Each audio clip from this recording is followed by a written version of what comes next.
throw yourself into the mess. Throw yourself out into something you don't know.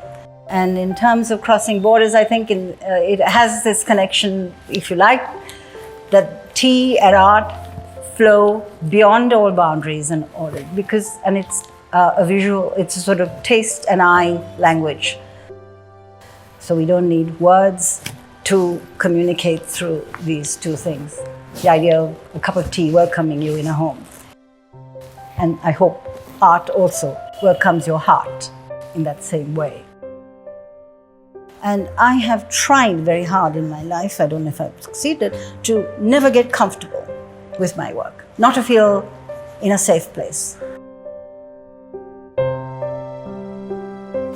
Venice Biennale is the best in the world. It's been going for 115 years, and so I was very, very shocked, honored to be invited. So the installation that I put together was something that I've been working on since 2014. And it is really a response to our times and the unconscionable brutality and hatred and divisiveness that we have. And kintsugi is a Japanese word which is an idea of how you repair porcelain, which is broken, and how you repair it with gold enamel, and then it becomes a beautiful object showing its fragility, its repairs. Someone said, you have to believe that what we have in common is more important than our differences. The fact that different, diverse, separate, unconnected things can come together and be beautiful and make something new and beautiful together. That's really kintsugi. I was very, very privileged, I think, and lucky to get into Central St. Martin in London. And I think really what I learned there, apart from amazing friendships and discovery, was a certain kind of rigor about how we work and to break all the rules. Art, anyway, is beyond rules. And there, it was all about not being pedestrian.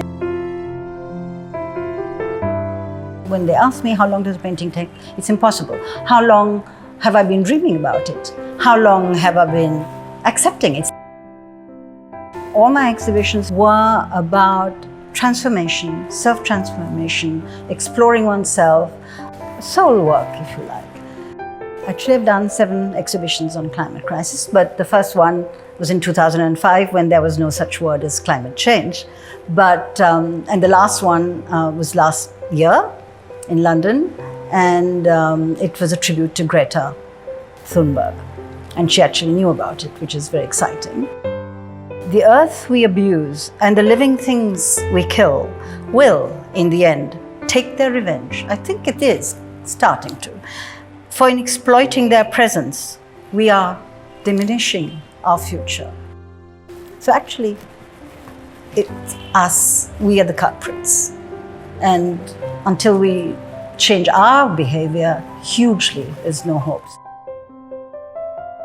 I started teaching in my 30s, and I think I probably did it, for about 30 years in various different places, mostly in England, but also in Sri Lanka. As an artist, you work alone. I work alone anyway. And this is the moment to be with people who are creative, who are trying to build their careers in this field. So that has been a very exciting and rewarding experience.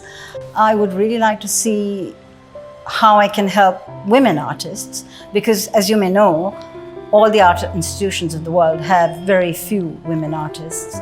Certainly in the last 5 years, that people are looking at women in art. I would like to try and help women who are aspiring to a career in art. That I feel is my next goal, if that's possible. Process is very long sometimes. Then you start researching and reading about it and writing about it, and then you move into the sketchbooks, which you explore an idea in.